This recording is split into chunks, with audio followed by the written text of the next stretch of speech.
Bom dia, meus queridos irmãos e irmãs. É uma alegria enorme me ver aqui de volta a essa igreja. Já há muito tempo que eu não venho aqui. E quero agradecer ao pastor Theo, Josué, pelo convite. E minha alegria de poder, nesse período que ainda se estende das férias de janeiro, poder vir com a minha esposa. Ela tão raramente tem podido me acompanhar nessas viagens, poder rever amigos muito queridos, o Márcio, a Marilene, a Marina, que são lá de Brasília. O Márcio foi presbítero na nossa igreja por muitos anos, um pai na fé dos meus filhos. Então, para a gente tem sido um tempo de muita alegria, muita conversa, muitas boas lembranças. Me pediram para trabalhar com vocês uma meditação bíblica em torno desse tema, a missão nossa de cada dia, pensar nos desafios de sermos uma igreja encarnada, contextualizada. A expressão que usaram, que eu achei interessante, uma igreja misturada, uma igreja, de certa forma, integrada na vida e na cultura de uma cidade. E eu, quando vi esse tema, essas expressões me causam assim um sentimento duplo e ambíguo, paradoxal. De um lado, me vem esse sentimento rico, bonito, dos desafios que nós temos, das necessidades que temos, da forma como nós somos convidados, de fato, a entrar no mundo que nós vivemos, e como ouvimos ainda há pouco, alguns testemunhos de como a proclamação do Evangelho torna-se cada vez mais urgente dentro da nossa cultura, no meio da nossa cidade. Mas, por outro lado, é uma palavra que me assusta, porque muitas vezes nós nos atropelamos ou misturamos, e ao invés de sermos sal, de sermos luz no meio da nossa cultura, nós nos tornamos tão absorvidos por ela que perdemos a nossa identidade cristã. E eu queria pensar um pouco nessa manhã sobre esses desafios e os riscos de sermos uma igreja misturada, de sermos uma igreja que se propõe viver nos termos mais reais e mais verdadeiros da encarnação de Jesus Cristo. E eu pensei para essa manhã meditar sobre uma pequena carta, uma pequena mensagem à igreja de Pérgamo, que encontra-se em Apocalipse capítulo 2. Mas antes de ler esse texto, eu gostaria de tomar essa parte, digamos, mais inicial e tentar situar essa pequena mensagem a essa igreja dentro de um contexto maior, que é o extraordinário livro do Apocalipse, um livro que às vezes é pouco lido por nós. Achamos esse livro um tanto confuso, com uma linguagem um tanto difícil, e ouvimos muita coisa que às vezes não nos ajuda muito, mas é um dos livros, se é que podemos medir em relação aos outros, claro que não é essa a intenção, mas é um dos livros da Bíblia mais fascinantes, mais extraordinários. Eu diria que um dos livros mais importantes para nós entendermos a igreja e entendermos o papel da igreja e o papel de cada um de nós no mundo em que nós vivemos.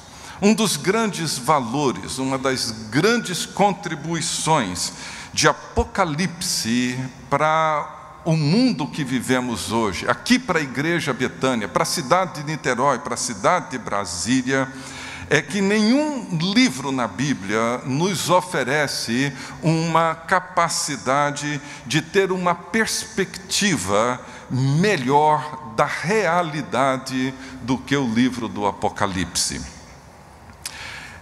Foi uma carta escrita para encorajar os cristãos que viviam no Império Romano no final do primeiro século a preservarem o testemunho de Jesus Cristo e terem uma perspectiva real, madura, correta da realidade que eles viviam.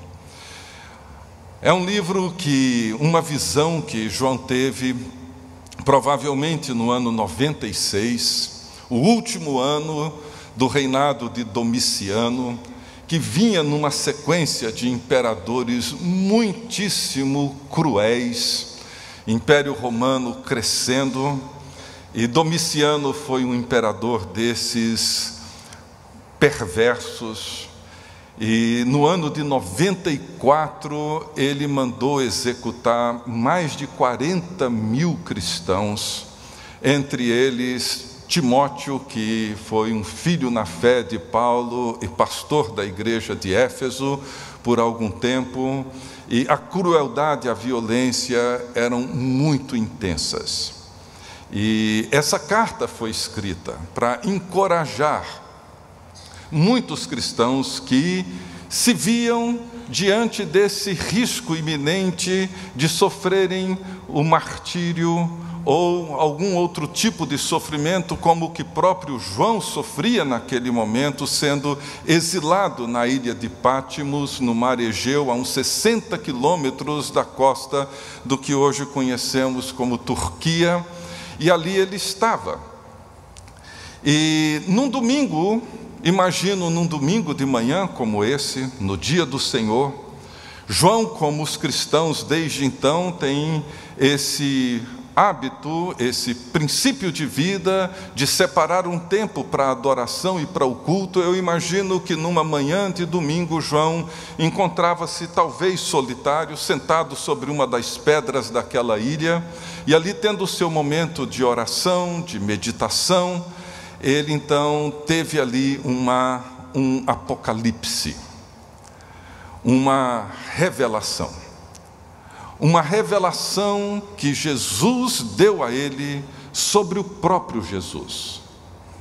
Ele estava ali orando e de repente ele ouve uma voz.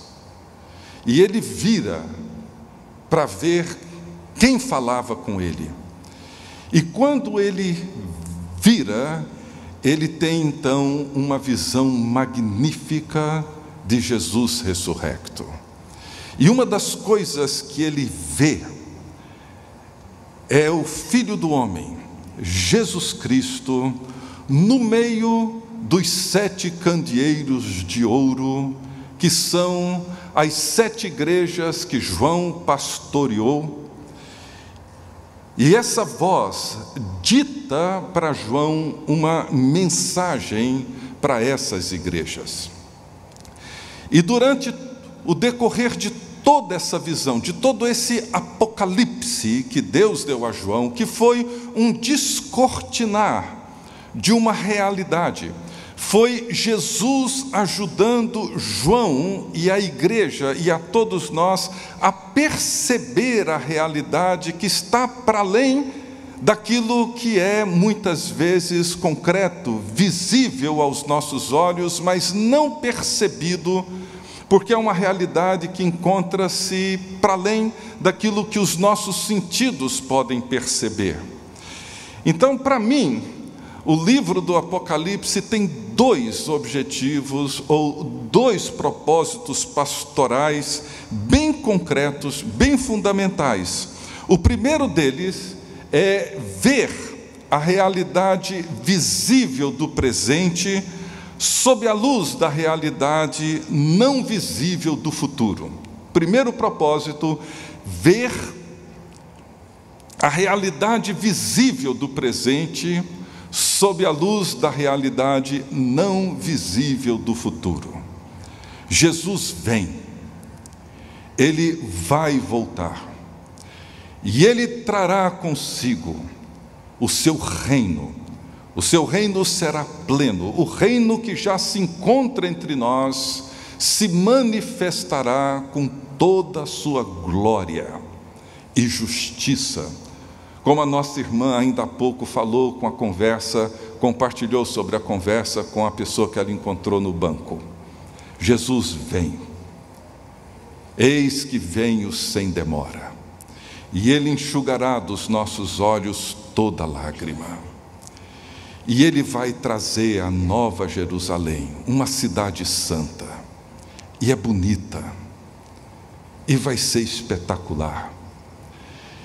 E toda dor e todo sofrimento, Ele então vai tratar de todas essas coisas. E o mundo de Deus, sob o governo de Jesus Cristo, se estabelecerá definitivamente. Essa é uma percepção da realidade absolutamente necessária hoje. Mas o outro princípio é ver a realidade visível do presente sob a luz da realidade não visível do presente.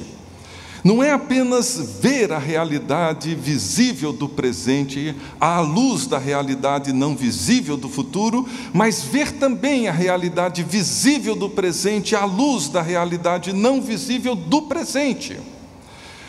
Muitas vezes, quando nós abrimos os jornais, quando ligamos a televisão, quando conversamos pela rua, nós temos uma realidade visível do presente marcada pela corrupção, pela violência, pela dor, pelo sofrimento, pela mentira, por todas as maldades, por todas as dificuldades que todos nós enfrentamos todos os dias. Essa é a realidade que muitas vezes predomina diante de nós.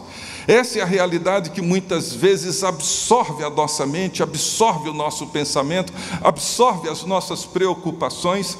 Mas é preciso olhar para essa realidade visível do presente sob a luz da realidade não visível do presente. Existem coisas acontecendo. A grande realidade visível, ou a grande realidade, melhor dizendo, não visível do presente, diz respeito a uma pessoa, Jesus de Nazaré. É sobre isso que esse livro trata. O que Jesus quer mostrar para João é que, a despeito do poder de Domiciano e de todo o Império Romano, a despeito da violência, a despeito da maldade, a despeito da corrupção, a despeito da imoralidade, a despeito de tudo o que estava acontecendo, as coisas não eram exatamente como elas pareciam ser. Existe uma pessoa que encontra-se no nosso meio. O que João vê é Jesus no meio dos 7 candeeiros. Jesus encontra-se presente no nosso meio, aqui e agora. Essa é uma realidade não visível, mas é muito mais real do que tudo aquilo que nós podemos ver e perceber com os nossos sentidos. Uma pessoa que afirma que é o princípio e o fim, que está viva, estive morto, mas eis que estou vivo, e Ele tem as chaves da morte e do inferno, e Ele está exatamente aqui no nosso meio, nessa manhã, dizendo para mim e para você: não tenham medo. Eis que estive morto, mas estou vivo, e eu tenho comigo as chaves da morte e do inferno. Não é Domiciano que tem, não foi Nero que teve, não foi César. Eu tenho as chaves da morte e do inferno.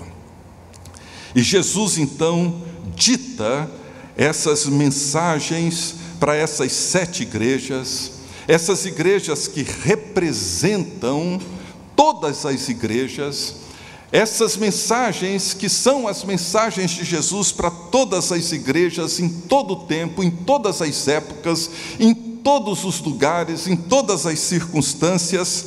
Essas 7 cidades, 7 igrejas, 7 mensagens, porque isso demonstrava essa completude de tudo aquilo que envolve a ação e o governo de Deus sobre todos esses lugares. Então, algumas observações antes de nós olharmos para a igreja de Pérgamo. Em primeiro lugar, nessa percepção, nessa visão, nesse apocalipse que João tem, ele percebe que no centro de tudo encontra-se Cristo e sua igreja. No centro de tudo não está o Palácio do Planalto, não está a Casa Branca, não está a Organização das Nações Unidas, no centro de tudo não está o Wall Street, não está o centro econômico do mundo, a Bolsa de Valores. No centro de todas as coisas encontra-se Jesus Cristo e a sua igreja. Essa é a primeira coisa que João vê. Ele vê o Filho do Homem no meio dos 7 candeeiros. Jesus nunca, ele é visto, contemplado, fora da igreja.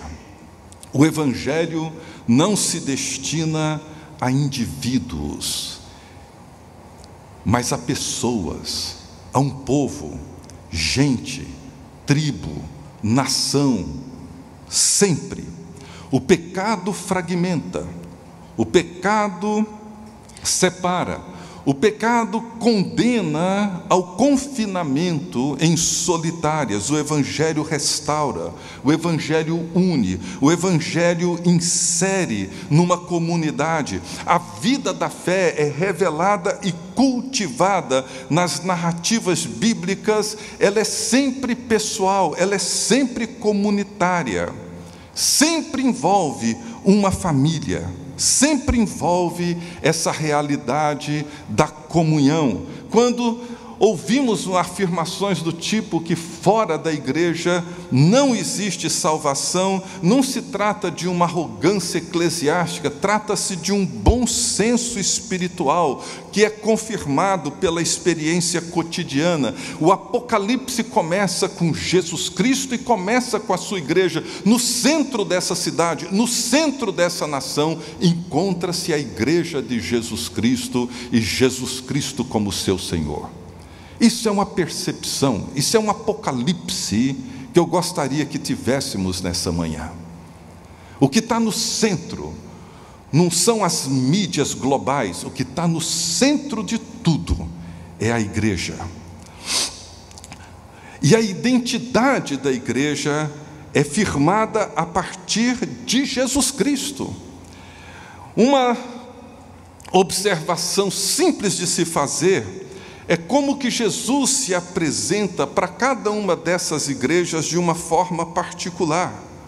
São as mesmas imagens do primeiro capítulo de Apocalipse que ele vai distribuindo nos capítulos 2 e 3 acerca das igrejas, que são imagens diferentes para diferentes igrejas em diferentes cidades, por causa das diferenças sociais e das diferenças políticas desses lugares, mas é a presença de Cristo que dá a essa igreja, que dá a essa comunidade, que dá a essa igreja aqui a sua própria identidade. A nossa vida, a nossa identidade é definida pela própria vida de Cristo. Sem Cristo, as nossas igrejas podem ter uma localidade, elas podem ter uma atividade, elas podem ter encontros, mas elas jamais terão uma identidade. Por exemplo, a igreja de Éfeso adquire a sua identidade daquele que conserva na sua mão direita as 7 estrelas e anda no meio dos 7 candeeiros de ouro. E Esmirna é aquela que recebe a identidade daquele que é o primeiro e o último, que esteve morto e tornou a viver. Pérgamo recebe a sua identidade daquele que tem a espada afiada de 2 gumes, e por aí vai. E ele afirma aquelas coisas que ele gosta e que ele não gosta em relação a cada igreja. Eu conheço, eu tenho contra ti. Ele tem sempre alguma coisa positiva para dizer a todas as igrejas, exceto a igreja de Laodiceia, e tem uma palavra de repreensão para a maioria das igrejas, exceto as igrejas de Esmirna e Filadélfia. E interessante observar que essas 2 igrejas estavam vivendo debaixo de uma terrível perseguição. Ele diz a essas igrejas o que elas precisam fazer: arrepende, lembre, conserve, acorde, abra a porta, e termina sempre com uma promessa aos que venceram. E em todo o livro vemos que as mensagens terminam sempre dizendo que aos que venceram, aqueles que permaneceram fiéis ao testemunho de Jesus Cristo debaixo da grande pressão do Império Romano.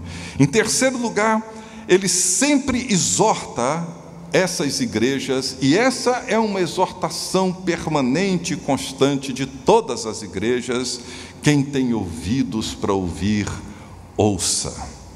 Ouça o que o Espírito diz. Quando nós ouvimos, nós vemos. Vemos a realidade não visível. Todas as vezes que celebramos a ceia do Senhor, o que nós vemos é pão e vinho. Mas quando nós ouvimos as palavras de Jesus, o que nós passamos a ver é o corpo de Jesus, é a sua morte, é a sua ressurreição. Nós não vemos apenas o pão, não vemos apenas o vinho, nós vemos uma realidade não visível através dessa realidade visível. Ouça. João ouve uma voz, e quando ele vira, ele vê. Nós ouvimos primeiro para então ver. Nós vemos Jesus depois que ouvimos Jesus. E a estrutura literária dessas 7 mensagens, que não são cartas, elas não têm o formato de cartas, elas revelam uma imagem belíssima.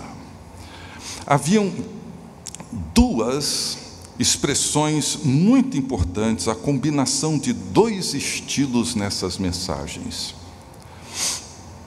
o oráculo profético e o edito imperial,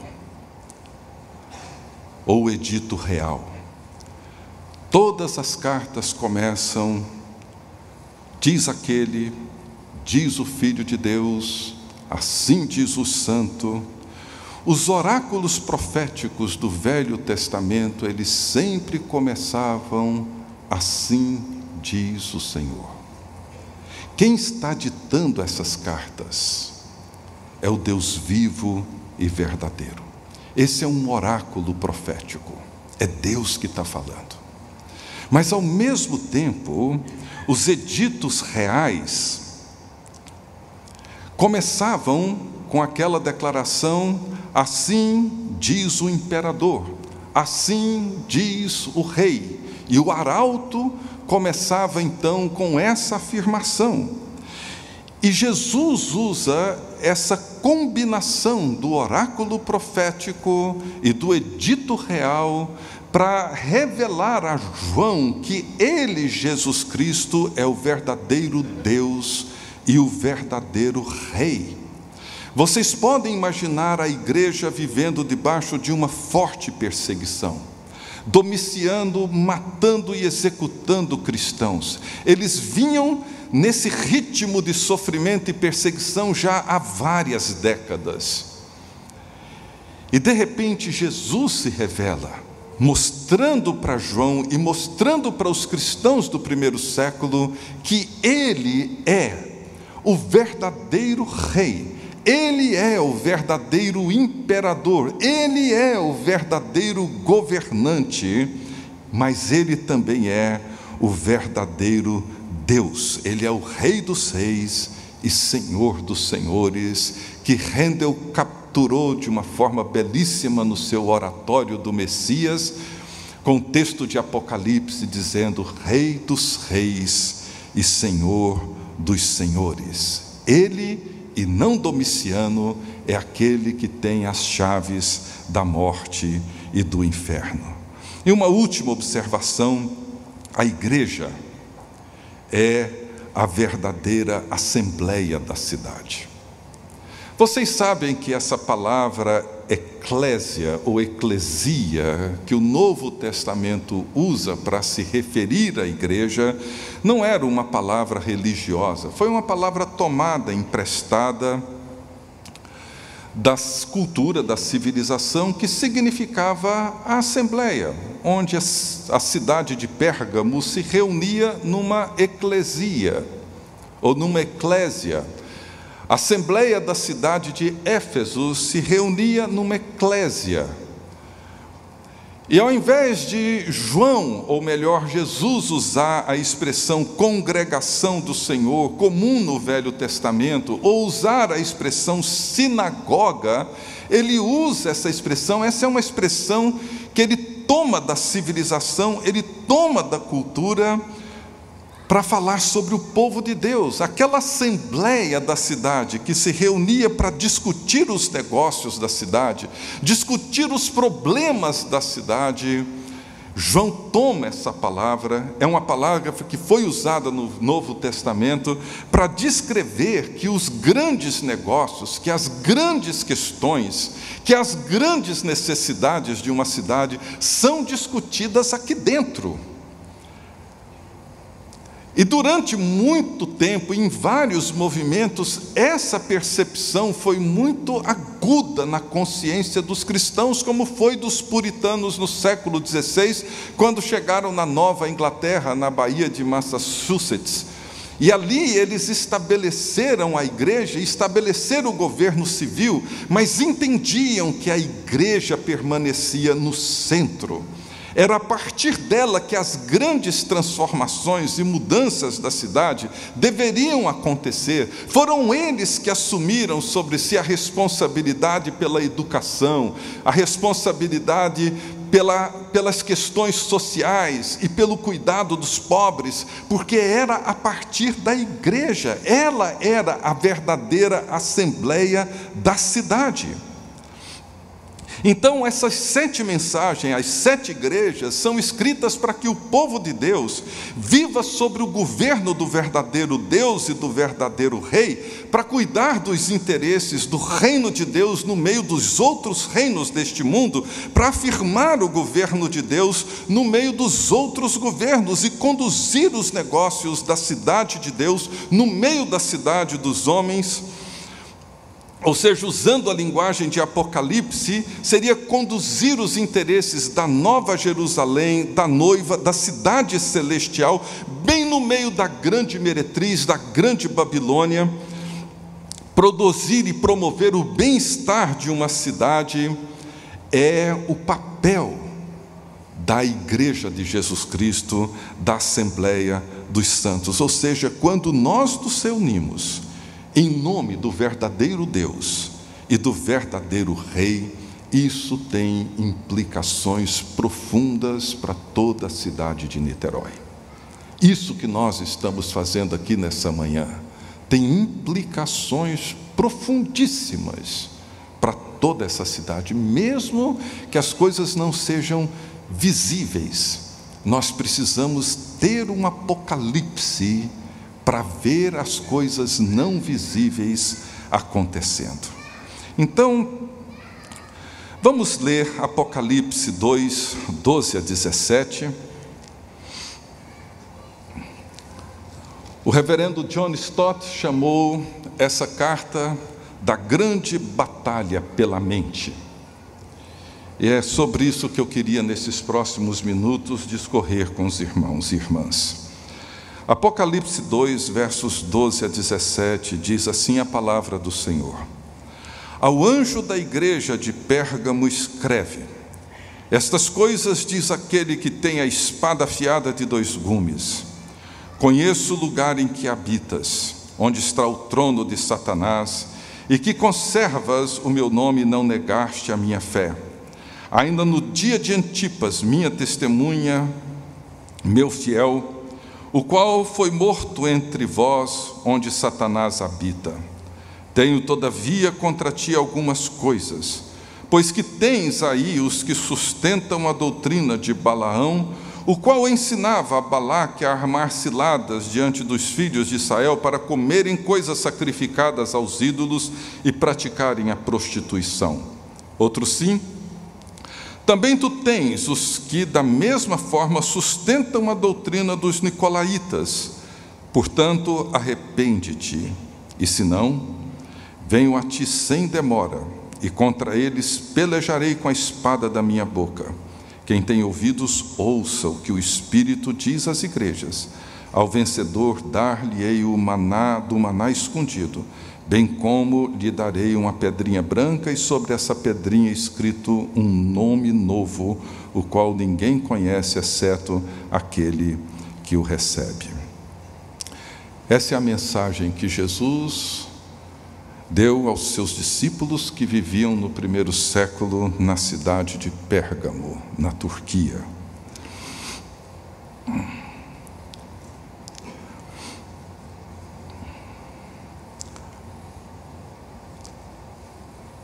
Bem,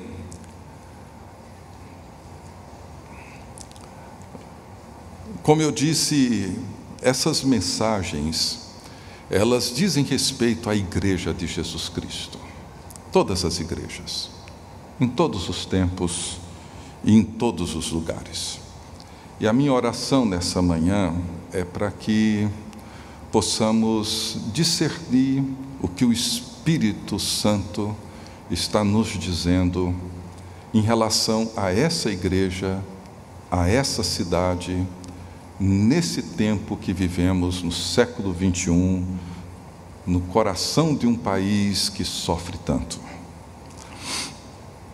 Essas coisas, diz aquele que tem a espada afiada de 2 gumes, contra eles pelejarei com a espada da minha boca. Por que Jesus se apresenta a essa igreja como aquele que tem a espada afiada de 2 gumes e como aquele que lutará, pelejará com a espada da sua boca?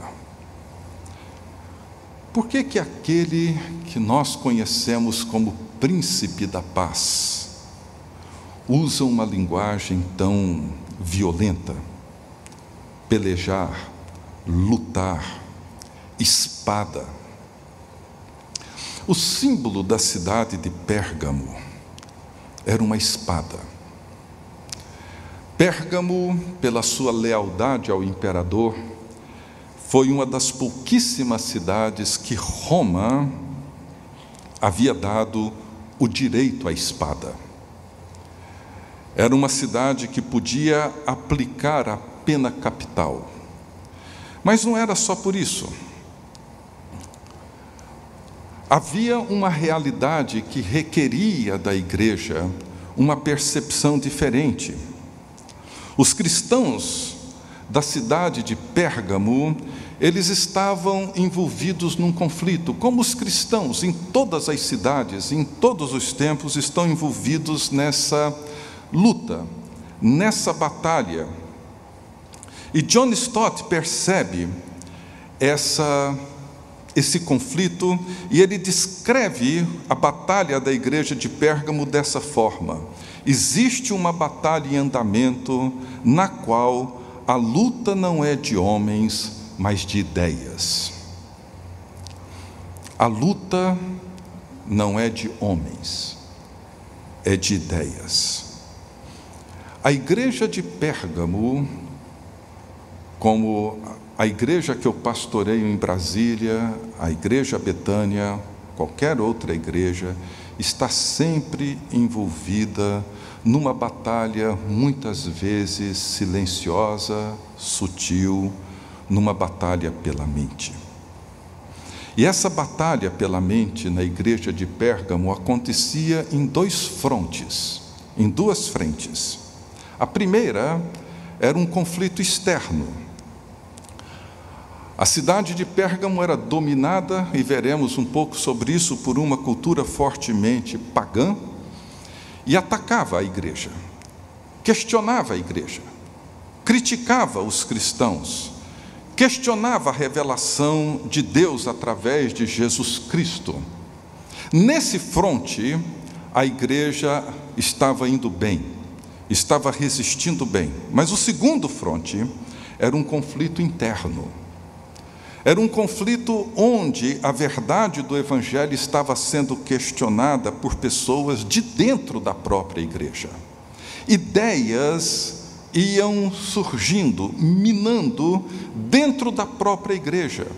Cristãos iam absorvendo conceitos, valores, princípios, um novo jeito de ser, de viver. Mas porque ele permanece no meio da igreja, ele conhece a realidade dos discípulos muito bem. Ele diz: eu conheço o lugar em que você habita, eu conheço essa cidade, eu conheço o meio no qual você se encontra. Ele sabia muito bem que a igreja de Pérgamo estava se dando razoável bem nessa luta contra, digamos, o seu inimigo externo. Estavam evangelizando, estavam realizando o seu trabalho, etc., mas estavam perdendo em relação a esse inimigo interno, a esse segundo fronte. Eles resistiam e estavam resistindo bem às pressões pagãs da cidade, mas não estavam conseguindo lidar muito bem com as pressões internas dos membros da igreja. Eu tenho pensado comigo mesmo que muitas vezes o nosso pior inimigo somos nós mesmos. O nosso pior inimigo não está lá fora. O nosso pior inimigo somos nós. Nós, quando perdemos a perspectiva da verdade, quando nós perdemos a perspectiva da santidade, Jesus conhece essa cidade, Jesus conhece Brasília muito bem. O contexto de Pérgamo e a realidade das cidades onde os discípulos de Jesus vivem todo o tempo nunca foi diferente. Jesus afirma que sabia onde os seus discípulos viviam. Eles viviam onde estava o trono de Satanás. E por que Jesus disse isso? Pérgamo foi uma cidade construída no alto de uma colina, uma cidade formosa, atraente pelos inúmeros templos pagãos, por um enorme teatro, por uma grande biblioteca. Mas por que Jesus diz que ela estava vivendo no lugar onde se encontrava o trono de Satanás? No ano 29 a.C., foi construído o primeiro templo de adoração do imperador, o templo de Trajano. E no alto da colina destacavam-se dois templos. Esse templo e o templo ou o santuário de Esculápio. E qual era o símbolo de Esculápio? Uma espada. O Deus da cura. Uma espada com uma serpente em volta dela. E vinham pessoas de todos os lugares para serem curadas. Eu consegui capturar alguns relatos interessantes. Um deles diz que uma pessoa chegou ao templo com uma ponta de uma lança cravada dentro da mandíbula e se encontrava ali havia 6 anos. E ele entrou no templo, dormiu, sonhou com que Esculápio a removia e acordou com ferro entre as mãos e completamente curado. Um outro que era calvo, acordou com cabelos na cabeça, e um que não possuía um dos olhos acordou com ambos, e por aí iam as histórias sobre as curas no santuário de Esculápio, e isso tinha uma influência muito grande dentro da cidade. Havia também o altar de Zeus, que era conhecido como o Deus da salvação, de onde provavelmente vem essa expressão, o trono de Satanás. Havia uma grande biblioteca, e que na época em que Jesus ditou essa mensagem para João, haviam mais de 200.000 pergaminhos, E por causa da invenção dessa tecnologia na época para os textos e para a escrita, é que a cidade ganhou o nome de Pérgamo, porque foi ali que nasceu essa tecnologia, e havia um grande teatro com capacidade para algumas dezenas de milhares de pessoas. Portanto, em todos os lugares haviam templos, havia biblioteca, havia teatros, havia uma atividade intensa, religiosa e cultural, e ideias e conceitos que negavam, questionavam, cegavam as pessoas em relação ao conhecimento do Deus vivo. Uma cidade envolvida, dominada por religiões e por ideias. E Jesus reconhece que essa igreja permanece fiel ao seu nome. Veja o verso 13: conheço o lugar em que habitas, onde está o trono de Satanás, e que conservas o meu nome e não negaste a minha fé. Ele reconhece essa igreja como uma testemunha viva e fiel de Jesus naquela cidade.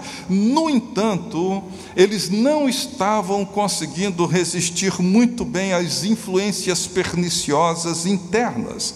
E Jesus tem uma palavra de advertência contra a igreja de Pérgamo, nos versos 14 a 16, ele diz assim: tenho todavia contra ti algumas coisas, pois que tens aí os que sustentam a doutrina de Balaão, o qual ensinava a Balaque a armar ciladas diante dos filhos de Israel para comerem coisas sacrificadas aos ídolos e praticarem a prostituição. Outros sim. Também tu tens os que da mesma forma sustentam a doutrina dos nicolaítas.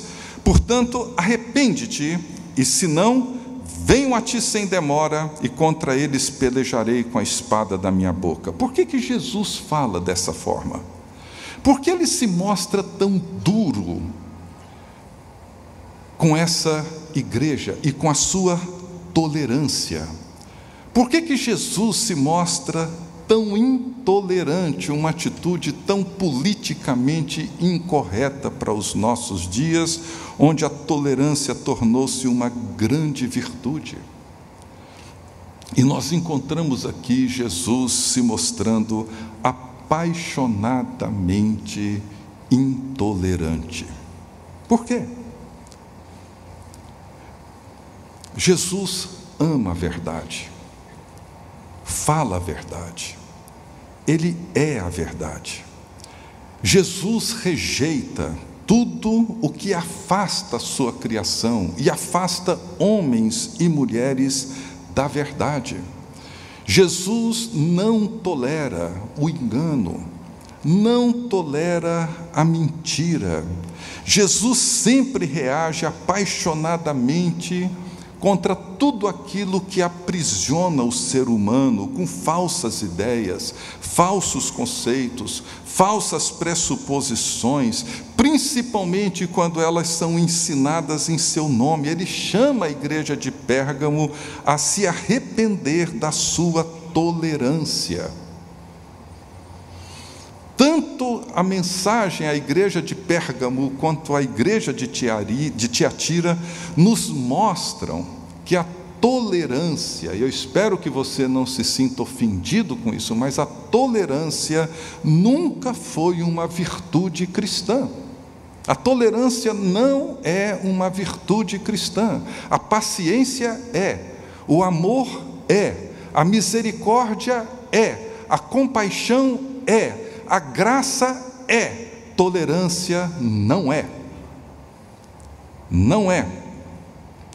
A primeira palavra de Jesus ao iniciar o seu ministério público foi: arrependei-vos. A pregação do Evangelho das Boas Novas de Jesus Cristo começa com um chamado ao arrependimento. Existe um jeito que Deus deseja que nós vivamos, O jeito que cantamos ainda há pouco, de ser como Ele. Jesus é a expressão perfeita e completa da verdadeira humanidade pretendida por Deus no Éden e que foi corrompida pelo pecado. A igreja de Jesus, ela deve ser inclusiva apenas no sentido de ser uma comunidade que recebe, que acolhe todas as pessoas que a procuram, homens, mulheres, ricos, pobres, de nacionalidades as mais diversas, mas ela não é inclusiva no sentido de acolher todas as ideias, todos os conceitos, valores, ensinos, doutrinas, não. E isso é muito importante se queremos ser uma igreja encarnada, que vive o Evangelho dentro dessa sociedade e dentro dessa cultura. É uma igreja que chama ao arrependimento. Todos são convidados a se arrependerem e a se colocarem sob a autoridade do Deus vivo e do Rei eterno, Jesus, o nosso Senhor. E ele classifica as falsas ideias que estavam sendo infiltradas na igreja de Pérgamo como doutrina de Balaão e doutrina dos nicolaítas. E essa palavra nicolaítas e Balaão são duas palavras grega e hebraica que significam a mesma coisa: conquistar a mente, conquistar as pessoas através da mente. É isso que significa a palavra, tanto no hebraico quanto no grego. E o que eles estavam ensinando? Eles estavam ensinando duas coisas que foram muito presentes na igreja do primeiro século. Primeiro, é que não havia problema para os cristãos comerem comidas sacrificadas aos ídolos.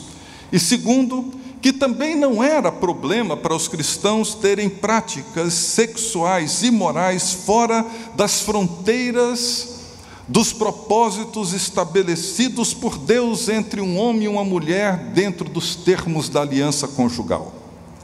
E esses dois temas centrais nas igrejas do primeiro século foram fortemente enfrentados pelos apóstolos e agora por Jesus no seu Apocalipse de João. O concílio de Jerusalém, o primeiro concílio da igreja, registrado em Atos capítulo 15, diz assim a decisão deles: pois pareceu bem ao Espírito Santo e a nós não vos impor maior encargo, além destas coisas essenciais, que vos abstenhais das coisas sacrificadas a ídolos, bem como do sangue, da carne de animais sufocados e das relações sexuais ilícitas. Destas coisas fareis bem se vos guardardes saúde. Os balamitas e os nicolaítas estavam ensinando exatamente o oposto de tudo isso. Deixa rapidamente tentar estabelecer uma conexão, uma ponte entre essas duas realidades que estavam sendo ensinadas de dentro da própria igreja em Pérgamo no primeiro século e o que isso diz respeito a nós hoje. A comida sacrificada aos ídolos.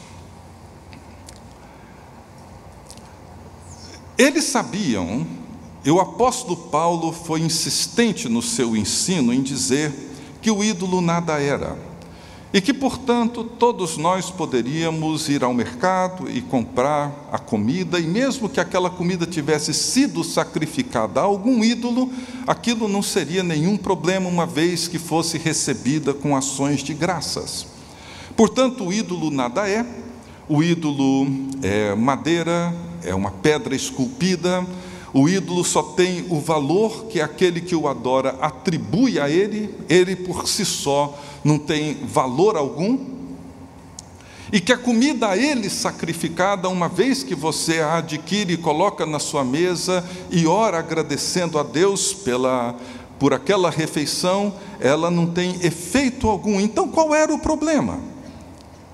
O problema, ou dois pequenos problemas, ou um pequeno e um mais grave, que Paulo apresenta, diziam respeito, o mais simples, se aquilo pudesse em algum momento, ou viesse em algum momento, a ofender, a escandalizar um irmão ou uma irmã mais fraco, recém-convertido e tal, deveríamos poupá-lo desse tipo de conflito, desse tipo de sofrimento. Seria uma atitude de misericórdia, de compaixão para aquele irmão ou irmã mais fraco na fé.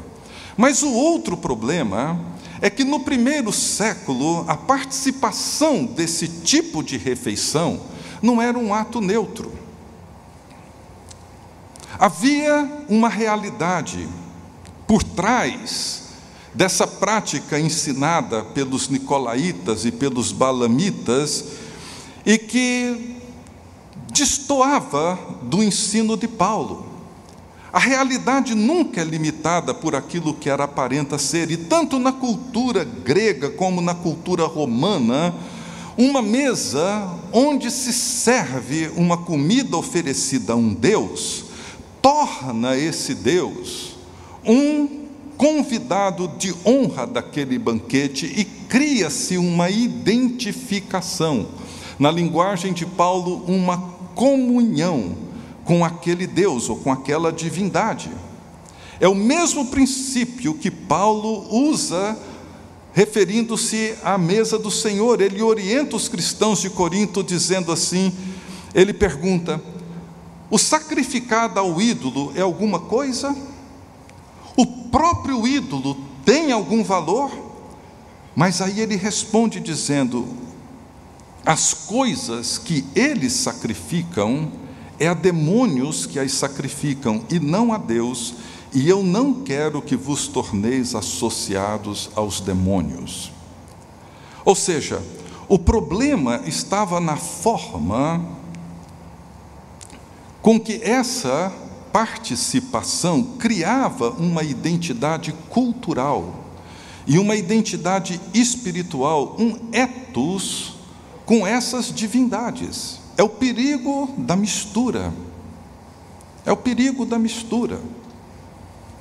De algumas coisas, algumas práticas, alguns lugares, alguns hábitos, em que nós nos tornamos de tal forma misturados, que perdemos a nossa identidade e somos mais identificados e reconhecidos com aquilo que se faz em torno daquela mesa do que com a identidade que nos foi impressa no coração e na mente pela palavra e pela salvação em Jesus Cristo. Essa era a preocupação. Paulo dizia: se vocês sentarem-se numa mesa onde essa comida é oferecida, essa divindade toma o seu lugar de honra nessa mesa, vocês tornam-se participantes, vocês passam a ter comunhão, vocês de certa forma se misturam com essa realidade, vocês criam um novo ethos, e vocês deixam de ser o povo de Deus e tornam-se o povo desse mundo. Vocês deixam de ser a igreja de Jesus Cristo e passam a ser parte da grande Babilônia, da grande meretriz. O que Apocalipse tenta abrir os olhos de João, e os meus olhos, e os nossos olhos, é para que nós entendamos que somos o povo de Deus. Temos uma identidade em Jesus Cristo, fomos chamados para ser sal da terra, luz do mundo. A grande esperança de Niterói repousa nessa igreja e em tantas outras igrejas aqui nessa cidade. E nós precisamos discernir o que é que significa misturar. Claro, temos que entrar nesse mundo, claro, nós vivemos nele, nós trabalhamos nele, nós compramos no mesmo supermercado que todos compram, vamos nas mesmas agências bancárias que todos vão, andamos pelas mesmas ruas que todos andam, mas existe uma identidade distinta que precisa ser preservada, existe uma santidade que precisa ser guardada. Era esse o problema que eles ensinavam. Vamos misturar, e misturar a tal ponto de fazermos parte, nos tornarmos parte de um ethos cultural, de um ethos social, onde de repente a presença poderosa do testemunho de Jesus Cristo torna-se opaco diante de uma igreja secularizada, cuja mente já não pensa mais a partir dos grandes princípios e fundamentos da fé, mas a partir de uma cultura que, através de todos os seus meios, tenta domesticar a nossa mente e nos tornar reféns do seu jeito de ser. A mesma coisa se aplica com a imoralidade sexual. Tanto os nicolaítas como os balamitas desenvolveram uma teologia que justificava todas as práticas da imoralidade sexual. E por que Jesus não tolerava isso? Não tolerava, não apenas porque eles usavam de uma linguagem religiosa, a mesma que muitos cristãos na igreja de Corinto haviam criado, e que nós temos criado hoje em dia. Alguns diziam: olha, o corpo não é sagrado, o espírito é, a alma é. A gente vai na igreja para alimentar o nosso espírito, mas o corpo não tem nada a ver com isso. O que você faz com o seu corpo é problema seu. O corpo existe para o prazer, entregue-se a isso.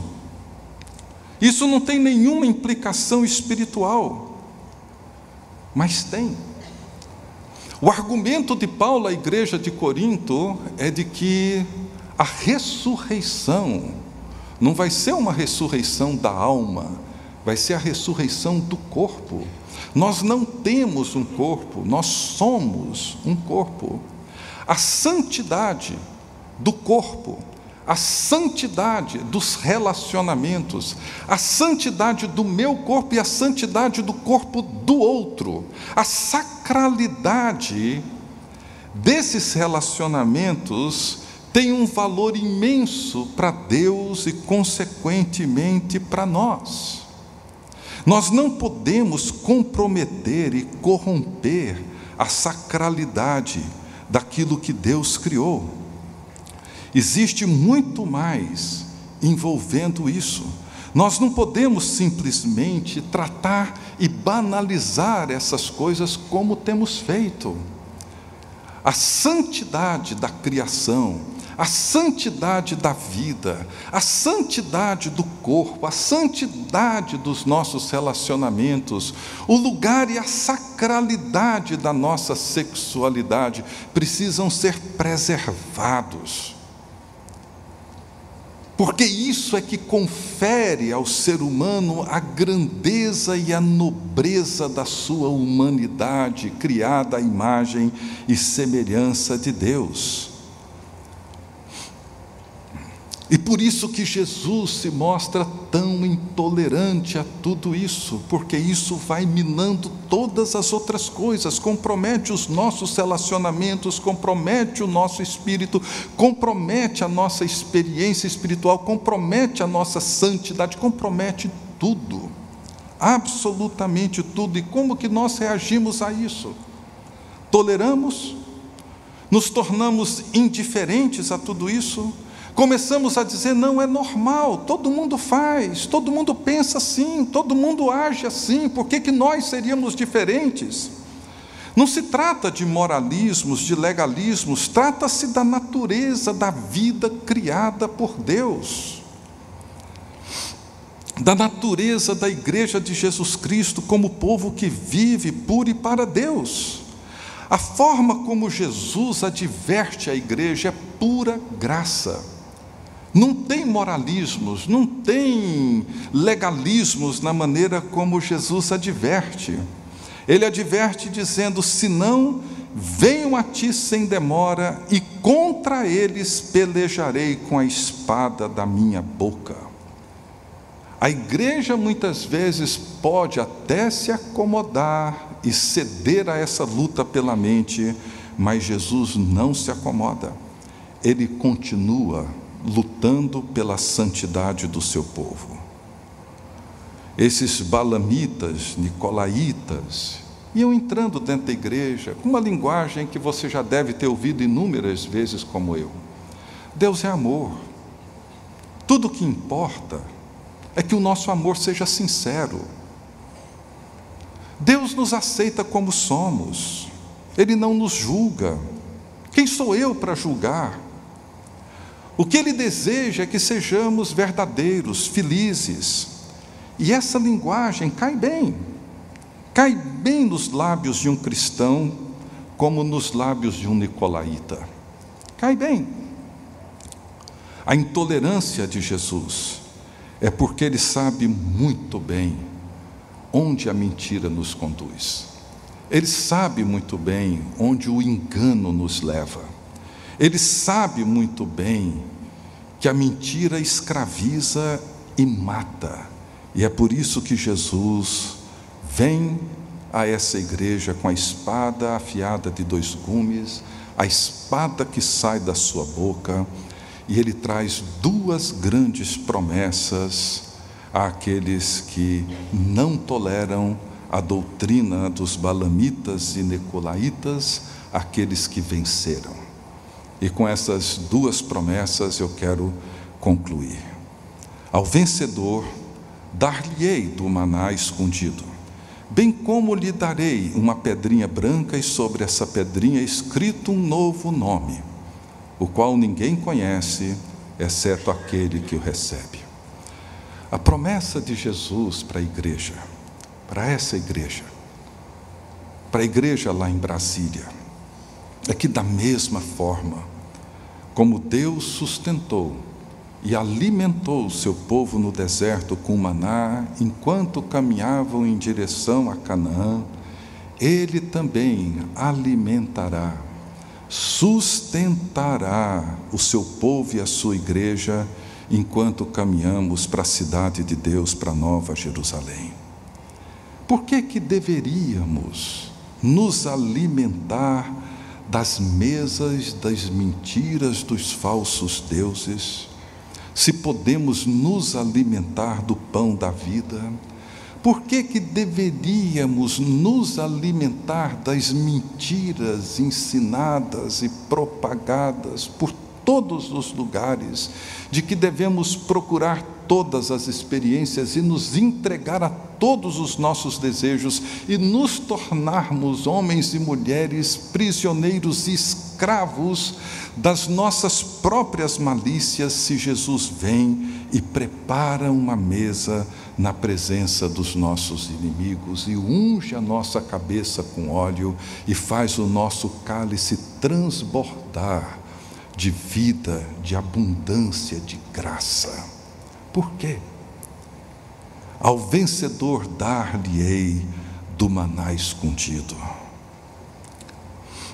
Mas Ele promete também uma pedra branca com o nosso nome, mas um nome novo, um nome que só conhece aquele que o recebe.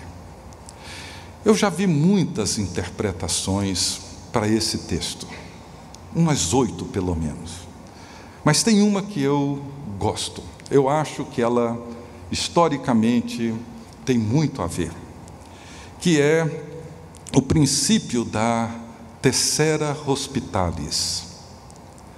Era um hábito que havia no passado, principalmente no 1º século, que acontecia quando 2 amigos estavam prestes a se separar. Um ia para uma cidade, outro para outra, iam ficar longe um do outro por um tempo. Então eles tinham esse hábito de pegar uma pedra e cada um escrevia na metade de uma pedra o seu nome e entregava um para o outro, como uma forma de guardarem na memória, de lembrarem um do outro, como um símbolo de amizade, de lealdade. de fidelidade naquela amizade. E o que Jesus está dizendo é que Ele tomou uma pedra, partiu essa pedra no meio, o seu nome está escrito na minha metade e o meu nome na metade dele. Só que Ele escreve um novo nome, um nome que Ele conhece e eu conheço. É o nome que cria uma identidade única. Aquele nome, quando Jesus pronuncia, eu sei que Ele está me chamando, falando comigo, é a minha nova identidade. A minha identidade encontra-se nele, nas mãos dele. É Ele quem a guarda, é Ele quem a sustenta. Nós conhecemos o seu nome e Ele nos conhece. E Ele promete preservar e guardar essa terceira até o fim. Noutras palavras, Ele nunca se esquece de nós. Mesmo que estejamos enfrentando as pressões mais difíceis, as lutas mais agudas, Ele nunca se esquece de nós. Ele deve ter um saco cheinho dessas terceiras, ou vários, com o meu nome, o seu nome. E quando Ele colocou o seu nome, nos entregou e colocou o nosso nome, guardou consigo, Ele prometeu ser fiel a mim, a você e ao seu povo até o dia que Ele vai voltar. Nós temos então 3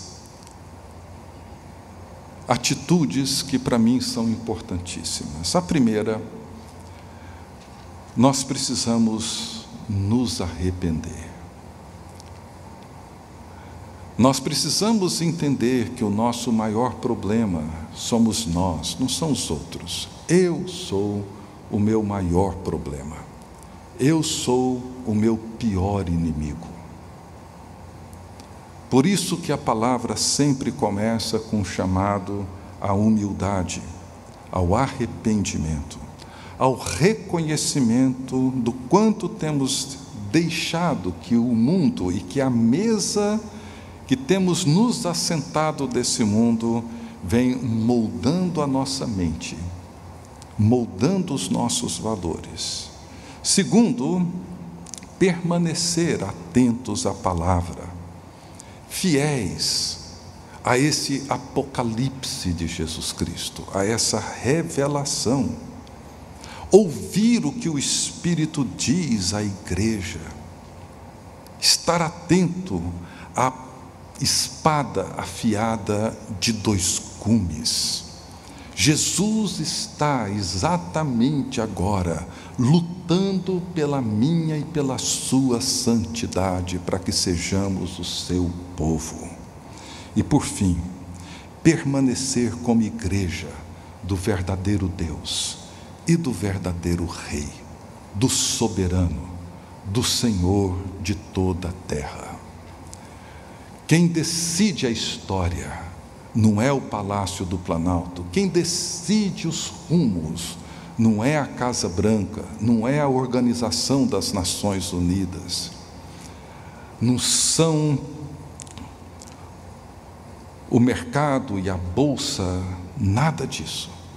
O que dá sentido à história, o que dá rumo à história, é a igreja fiel ao verdadeiro Deus e ao verdadeiro Rei.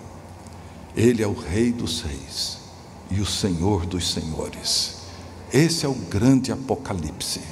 É quando os nossos olhos se lançam para além da realidade visível do presente, para contemplar a realidade não visível do presente. Jesus está reinando. Ele é o verdadeiro Rei, é o verdadeiro presidente, é o verdadeiro governador, é o verdadeiro mandatário, Ele é o soberano sobre toda a terra. Ele é o Rei dos Reis e o Senhor dos Senhores. Que Deus nos dê um apocalipse essa manhã e nos ajude a compreender e reconhecer o seu reino já presente entre nós, aqui em Niterói, hoje, e reconhecer que somos aqui a eclésia de Jesus, reunidos para tratar dos negócios dessa cidade e sairmos daqui como luzeiros no mundo, trazendo esperança para a gente sofrida dessa cidade. Que Deus abençoe os irmãos.